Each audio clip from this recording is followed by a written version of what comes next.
ஓ, இங்கே டீ ஷாப்பெல்லாம் காலமே ஓப்பன் ஆகிருக்கு. போட்டிருக்காங்க பாருங்கள், welcome to Kovalam international beach. இந்த மொரட்டு ஃபோட்டோகிராஃபராக எப்படி எடுத்துருக்காங்கன்னு பார்ப்போம். Welcome back to my channel. நம்ம எங்கே போய்ட்டுருக்கோன்னா ஒரு ரைடுக்கான ப்ரிப்ரேஷன். மார்னிங் 5 o'clock கிளம்பணும்னு நினச்சோம். ஆஸ் யூஷுவல் எப்பவும் போலவே 5:30 தாண்டியாச்சு. சன்ரைஸ் ஆகிறதுக்கு முன்னாடி அந்த சன்ரைஸ் ரைடுக்கு வந்து பீச்சில் போய் சேரணும். அதுதான் நம்ம டாஸ்க் இப்போதைக்கு. Hi guys, welcome back to my another video. Morning ஒரு சன்ரைஸ் ரைடுக்கு போய்ட்டுருக்கோம். எங்கேனா பக்கத்தில் ஒரு பீச் இருக்குது. இங்கேருந்து ஒரு 25 kilometers இருக்கும். கோவளம் பீச், ட்ரிவாண்ட்ரம் டிஸ்ட்ரிக்டில் இருக்க கோவளம் பீச். அங்கே தான் நம்ம போயிட்டுருக்கோம். மார்னிங் 5 o'clock கிளம்பணும்னு நினச்சோம். நம்ம ஆள் என்ன பண்ணிட்டாங்கன்னா, அலாரம் அடித்தோடனே ஆஃப் பண்ணி வச்சுட்டு ஒரே தூக்கம். எனக்கு திடீர்னு முழிப்பு வந்து மணி பார்த்தா மணி 5:15 தாண்டி போயிட்டுருக்கு. சரி, சட்டுப்பட்டுன்னு ரெடியாகி 15 நிமிஷத்தில் ரெடியாகி கிளம்புனோம். வெளியே வந்து பார்த்தா இங்கே விடிய ஸ்டார்ட் ஆகிடுச்சு. சன்ரைஸ் போகிறதுக்கு முன்னே ஆகும்னு நினைக்கேன். ஆனால் காலமை அவ்வளோ ரஷ் இருக்காது. ஸோ நமக்கு ஈஸியாக போய் ரீச் ஆகிடலான்னு நினைக்கேன். அப்புறம் இன்றைக்கி ரொம்பவே முக்கியமான ஒரு டே. இன்றைக்கி எலெக்ஷன் டே. ஸோ எலெக்ஷன் திருவிழான்னு சொல்கிறாங்க. அந்த திருவிழா தான் இன்றைக்கி. ஸோ இன்றைக்கி ஓட்டு போடுறவங்க எல்லாருமே ரொம்பவே சிந்தித்து யோசித்து நிதானமாக கரெக்டான ஒரு கேண்டிடேட்டை நம்ம தேர்ந்தெடுக்கணும். ஏன்னா இப்போ 20 வயசு இருக்கிற நம்ம ஒரு ஆளை செலக்ட் பண்ணுறோன்னா அடுத்து 25 வயசு வரைக்கும் அதே கேண்டிடேட்டு தான் இருப்பாங்க.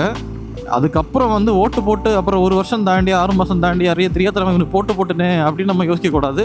ஸோ கரெக்டான ஆளுக்கு நம்ம தேர்ந்தெடுக்கணும். எனக்கு நீ போயிட்டு வந்து தான் ரைடு முடிச்சுட்டு வந்து தான் என்னோடய ஜனநாயக கடமையை ஆற்ற வேண்டியிருக்கு.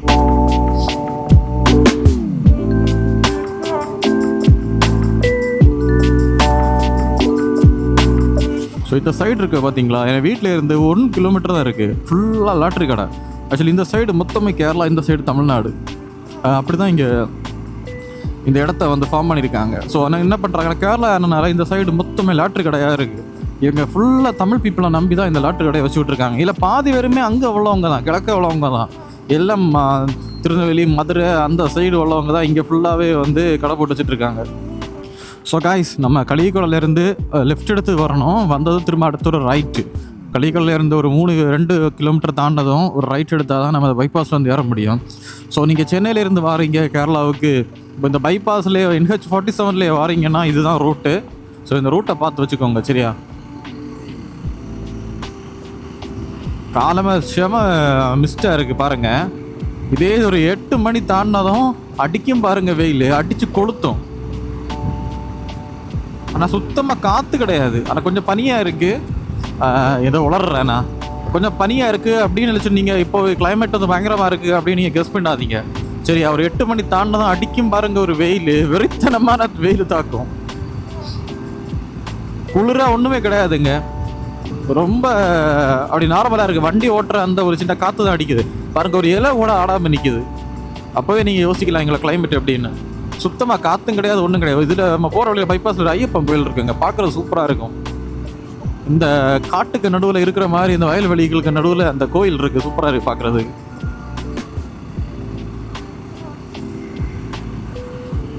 இங்கிருந்து கோவளம் ஒரு 18 இல்லைன்னா 19 kilometers வந்துடும்னு நினைக்கிறேன். ஆனால் ட்ராவலிங் டைம் கம்மி தான். ஏன்னா பைபாஸ் இனிமேல் வந்து ஒரே ஸ்ட்ரெச்சு தான், பீச் வரைக்கும் பைபாஸ் தான். இந்த காலமே என்னன்னா, இங்கே நாய்கள் பிரச்சனை ரொம்ப அதிகமாக இருக்குங்க. திடீர்னு இறைய வந்து குறுக்கே சாடும். அதே மாதிரி இந்த மனுஷங்களும் அப்படி தான். கொஞ்சம் ஏஜ் ஆனவங்க அவங்க என்ன பண்ணுவாங்கன்னா, அசால்ட்ட ரோடு கிராஸ் பண்ணுவாங்க. இது முன்னாடி ரோடு கிடையாதுங்க, ஜஸ்ட் இது ஊர் தான். ஒரு ஊருக்கு நடுவில் ரோடு போட்டிருக்காங்க. ஸோ அங்கேருந்து இங்கே ஆப்போசிட்டில் அவங்க ரிலேட்டிவ் வீடு இருக்கும், அங்கேருந்து இங்கே வருவாங்க. அது மாதிரி இந்த பிள்ளைகள் எல்லாம் அங்கே இங்கே ஓடிட்டே கிடக்கும். அது ரொம்ப ரிஸ்க். இங்கே பைபாஸோட அவேர்னஸ் தெரியாமல் இந்த ரோடை யூஸ் பண்ணிகிட்டு இருக்காங்க.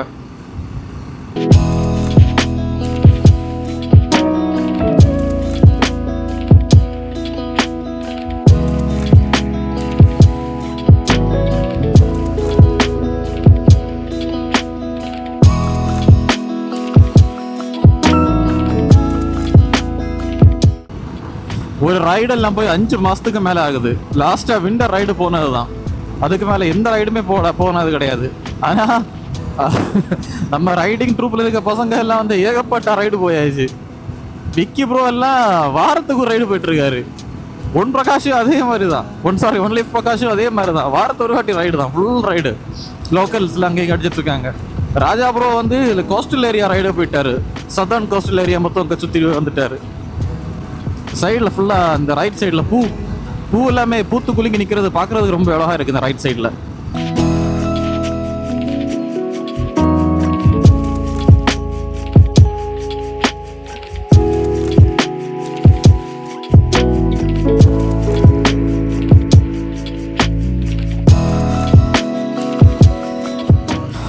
இப்போ பார்த்தீங்கன்னா முதல் கிராசிங் வந்திருக்கு. அடுத்த கிராசிங் வந்து காஞ்சனங்குளம், அதுதான் பெரிய கிராசிங். இந்த 2 கிராசிங் அந்த பைபாஸில், அதுக்கு மேலே கிராசிங் வந்து கிடையாது. நம்ம யாராச்சும் யூட்டர்ன் அடிக்கணும்னா ரொம்பவே கஷ்டம்னா எப்படி பண்ணிக்கலாம்னா, சைடில் சர்வீஸ் ரோடு ஏறி பிரிட்ஜ் ஏறி கிராஸ் ஆகி அந்த சைடு வந்து அது கொஞ்சம் ப்ராசஸ் அதிகம். இந்த மாதிரி ஈஸியாக கட் அடிக்கணும்னா இந்த 2 கிராசிங் தான் இருக்குது. பெட்ரோல் பம்பு வேறு இங்கே தான் இருக்குது. நம்ம தமிழ்நாட்டிலேருந்து வரோன்னா அங்கேயும் அடிச்சுட்டு வர்றது நல்லது. ஏன்னா இங்கே பெட்ரோல் வந்து ரேட் வந்து அதிகம், 107 ரூபா. நமக்கு அங்கே 102 ரூபா 103 ரூபா அப்படி தான் இருக்குது. அங்கே இங்கே வந்து 5 ரூபா வித்தியாசம் இருக்குது. காலமே பைக்ஸில் நிறைய போயிட்டு இருக்குது. அது எங்கேன்னா ட்ரிவாண்ட்ரத்துக்கு வேலைக்கு போகிறவங்க இவங்க எல்லாருமே. ஸோ அடுத்த கிராசிங் அதான் தெரியுது பார்த்தீங்களா, இதுதான் வந்து காஞ்சனங்குளம். இங்கே தான் நிறைய டீ ஸ்பாட்ஸ் இருக்குது. நாங்கள் நேரம் போவாட்டி ஈவினிங் எல்லாம் வந்து இங்கே தான் வந்துருப்போம் டீ குடிக்கிறதுக்கு. வண்டி அதில் நிறுத்தி விட்டுட்டு நாங்கள் டீ எல்லாம் குடிச்சிட்டு கொஞ்சம் நேரம் ரிலாக்ஸ் பண்ணிவிட்டு நாங்கள் கிளம்புவோம் இங்கேருந்து.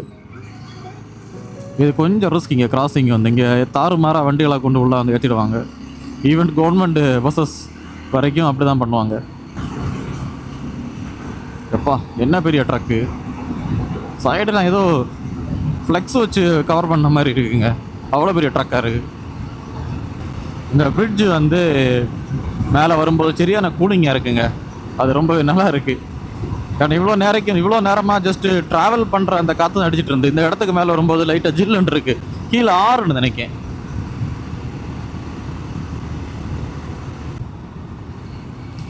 ஸோ காய்ஸ், அதாவது ஒரு சிக்னல் தெரியுது பார்த்தீங்களா? இந்த சிக்னலில் இருந்து லெஃப்ட் நம்ம எடுத்தாச்சுன்னா நேராக பீச்சுக்கு போயிடலாம்.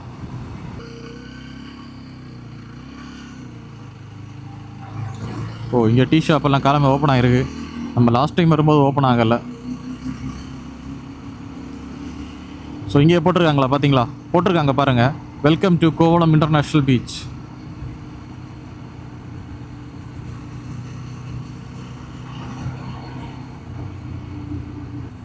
இங்கே வந்து பீச் வியூ பாயிண்ட் வந்து 2 வியூ பாயிண்ட் இருக்குங்க. ஒன்று கோவளம் பீச்சு, இன்னொன்று வந்து ஹவாய் பீச்சு. ஸோ முதல்ல வர ஒரு என்ட்ரி பாயிண்ட் வந்து ஹவாய் பீச்சோட இது.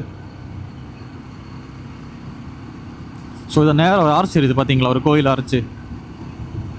இந்த ஆர்ச் வழி போயிடுச்சுன்னா ஹவாய் பீச் போகலாம். நம்ம ஸ்ட்ரைட்டாக போயிட்டோன்னா இந்த ரோடு நம்ம வந்து கோவளம் பீச் போகலாம். நமக்கு முதல்ல கோவளம் பீச் போயிட்டு அதுக்கப்புறம் இங்கே வரலாம். ஏன்னா கோவளம் பீச் தான் கொஞ்சம் ரஷ்ஷு கம்மியாக இருக்கும் எப்போவுமே. ஹவாய் பீச்சில் தான் எப்போவுமே ரொம்ப ரஷ்ஷாக இருக்கும். ஸோ மார்னிங் இது எப்படின்னு தெரியல, நமக்கு பார்ப்போம். ஓ, சன்ரைஸ் ஆகிடுச்சுன்னு நினைக்கிறேன்.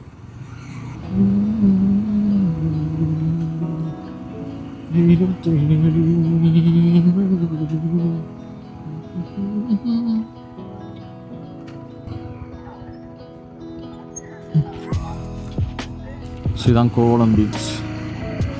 ஜஸ்ட் மார்னிங் ஒரு சன்ரைஸ் ரைடு தான் வந்தோம், பார்ப்போம்.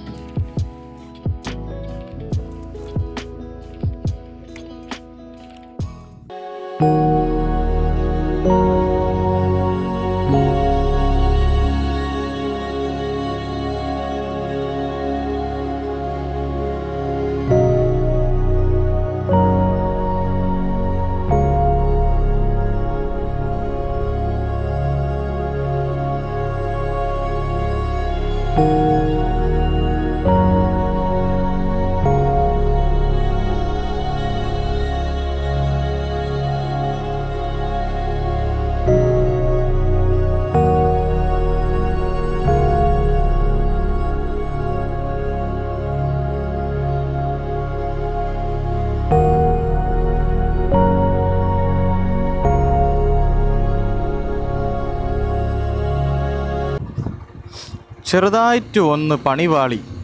സൺറൈസ് എല്ലാം ഏற்கனவே முடிஞ்சிருக்கு, 5:45 முடிஞ்சிருக்கு. சரி, ஓகே, இன்னொரு நாள் வரலாம் சன்ரைஸ் ரைடுக்கு.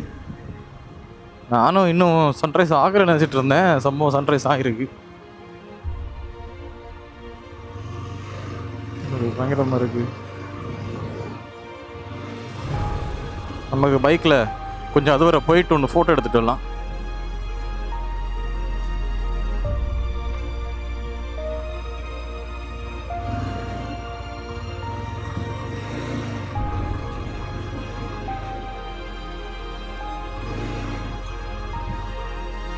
ஸோ இந்த இடம் கொஞ்சம் நல்லா இருக்கும். இந்த வியூ இதில் நிறுத்தி 2 ஃபோட்டோ எடுப்போமா? இல்லை இதில் நிறுத்தி ஃபோட்டோ எடுப்போமா?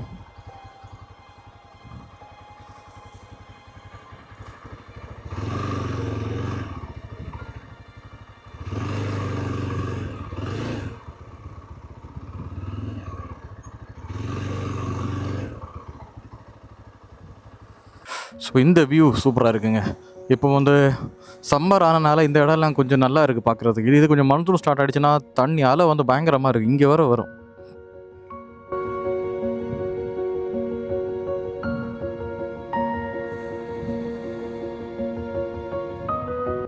ஸோ இப்போ பாருங்கள் எத்தனை டேக் எடுக்கிறான்னு பாருங்கள். செம காமெடியாக இருக்கும். இந்த மொரட்டு ஃபோட்டோகிராஃபராக இருக்கும். எப்படி எடுத்துருக்காங்கன்னு பார்ப்போம். எங்கள் காலம் எங்கே போச்சு? என்னது நேரத்தை எவ்வளோதா?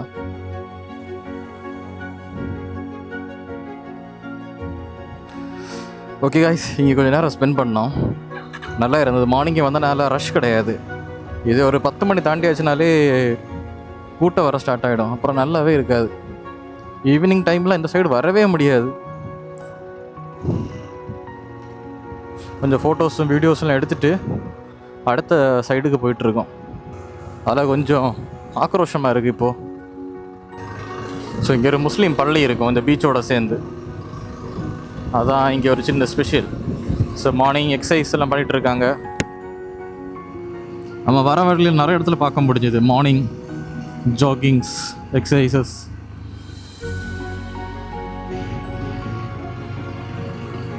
ஸோ இதுக்கு உள்ளாடி கீழே ஒரு சரியான ஒரு இறங்கணும்.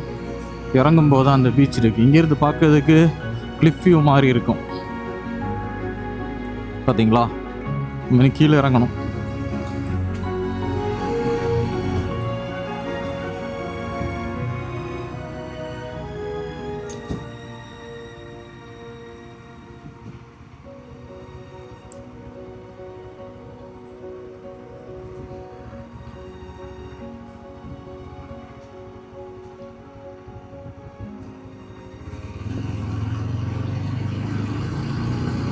சன்ரைஸ் ரைடுக்கு வந்தது, சன்னே பார்க்க முடியலை. அது எங்கேயோ போயிடுச்சு.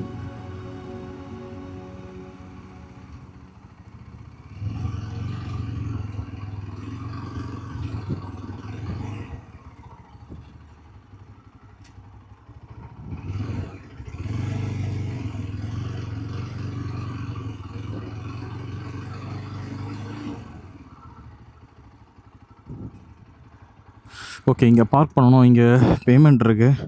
5 ரூபாய் வாங்குவாங்க. ஸோ இதை வாங்கிட்டு நமக்குள்ளே போகலாம். டிக்கெட் பார்த்தீங்கன்னா 5 ரூபாய் சார்ஜ் பண்ணுறாங்க. ஓ, இதுதான் ஹவாய் பீச். பார்த்தீங்களா? பீச் பாருங்க, அங்கே வரைக்கும் தெரியுது. இப்படியே நடந்து அந்த சைடு போகலாம். இது மன்சூன் டைம் வந்தாச்சுன்னா எதுவும் பண்ண முடியாது. ஃபுல்லாக தண்ணியாக இருக்கும் எல்லா இடத்துலையுமே. ஸோ இங்கே பாருங்கள், இதோ அந்த குழந்தை நினைக்கிறேன். இங்கே பில்டிங் எல்லாம் கட்டி பயங்கர விளையாடி கிளாஷ் ஆஃப் கிளான்ஸில் அந்த கிளான் மாதிரி இருக்குல்ல, அந்த பில்டிங் வால். ஸோ அந்த மாதிரி தான் ஏதோ ட்ரை பண்ணியிருக்காங்க.